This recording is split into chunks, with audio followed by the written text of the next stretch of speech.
मुल्तान जंग से आगे उस पुल से हज़ारा एक्सप्रेस गुजर रही है। ये जब मुल्तान से रवाना हुई थी तो ये 2 घंटे लेट थी और ये धुंध आपको नज़र आ रही होगी और 2 घंटे ये लेट रेगुलर जा रही है। और दूसरा ये है कि इसका शोरकोट से लेकर जंग तक जो लाइन है,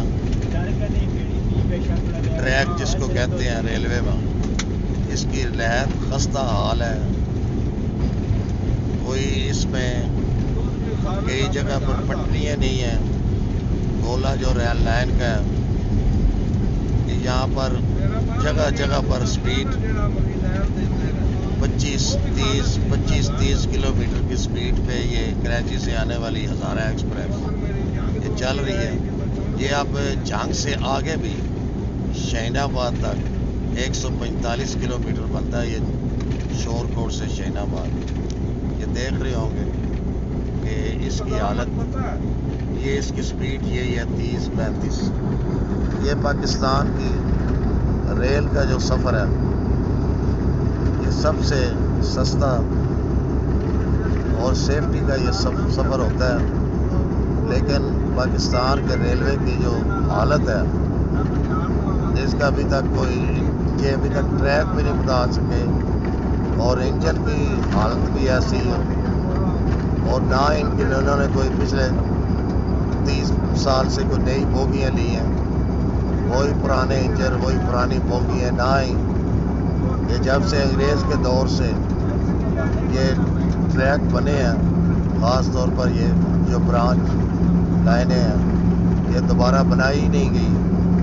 और हमारे साथ जो पड़ोसी मुल्क है इंडिया, उसकी हालत देख लें तो वो रेल से अरबों रुपये माहाना कमाता है और मुसाफिर और ताजर जो है हमारे रेल के सफ़र से महरूम है। जो बैठ जाते हैं वो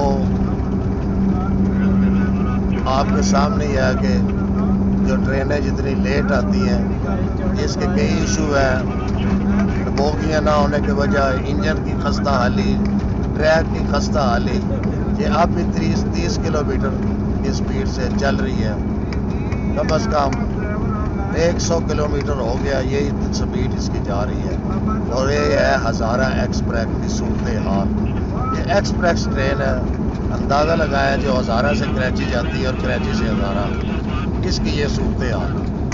और लाइन की कई जगह पे ऐसी सूरत हाल है कि आप यकीन जाने कि अगर जो पीछे ट्रेन में मुसाफिर बैठे हैं वो आगे अगर इंजन पे या लाइन की हालत देखें तो वो गाड़ी खुद पीछे से रोक ले और उतर जाए, क्योंकि ये इससे बड़ा कोई रिस्क नहीं है जैसी इसकी हालत है लाइन की। कई जगह पे आपको बताया कि जहाँ पर वो पत्थर होता है उसकी जगह पर मिट्टी है।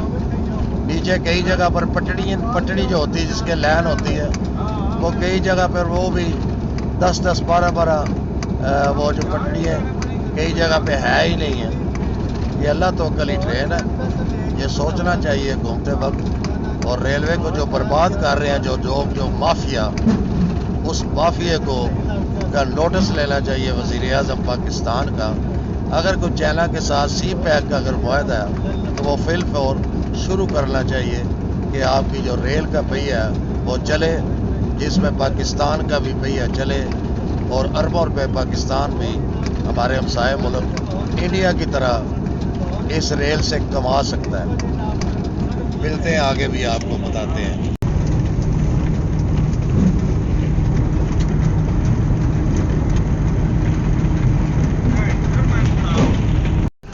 आज 2:30 पर ये मुल्तान से रवाना हुई थी हज़ारा एक्सप्रेस और मलिक वाला ये 11 बजे 10:50 पर पहुंची है। 2 घंटे लेट आई है। जो वजूहत है, रेलवे की सबसे एक सहूलत ये होती है ट्रेन की, ये सफरी सहूलत आवाम के लिए बेहतरीन है ये। लेकिन हमारे रेलवे के जो हालात हैं, जो रेलवे का ट्रैक है, उनके बारे में सारी आपको आगाही दी है। और रेलवे पर अगर तवज्जो दी जाए, हमारी हुकूमत अगर तवज्जो दे हकाम वाला तो रेलवे से बहुत ज़्यादा पाकिस्तान हमारे मुल्क को तरक्की हो सकती है। और ये हुकूमत को सोचना चाहिए। और ये जो ट्रैक है इनकी जो हालत है, ट्रेनों की वो जो बोगी हैं उनकी जो हालत है, पुराने इंजन है, सूरत हाल जो है आपके सामने है। आपको सारी रात हमने अपने साथ रखा है ये दिखाने के लिए कि रेलवे एक रीढ़ की हड्डी की हैसियत रखता है पाकिस्तान के लिए। इस पर प्लीज़ तवज्जो दी जाए। रेलवे को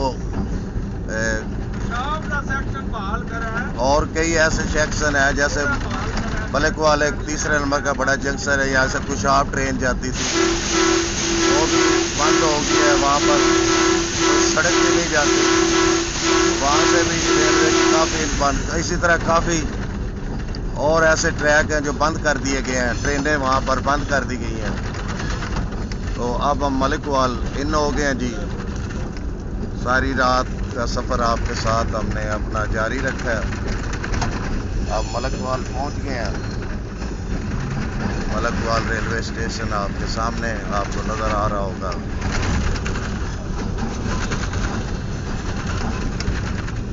इसके साथ ही इस उम्मीद के साथ कि हमारी हुकूमत रेलवे के बारे में दिन और सोचेगी अपनी आवाम की खातिर।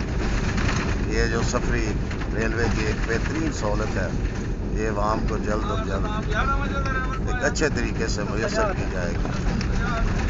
इसके साथ ही नसीम अकबर खान आपसे इजाज़त चाहता है। हमेशा खुश रहें, दूसरों को खुश रखें, हमें भी दुआओं में याद रखें। अल्लाह हाफ़िज़।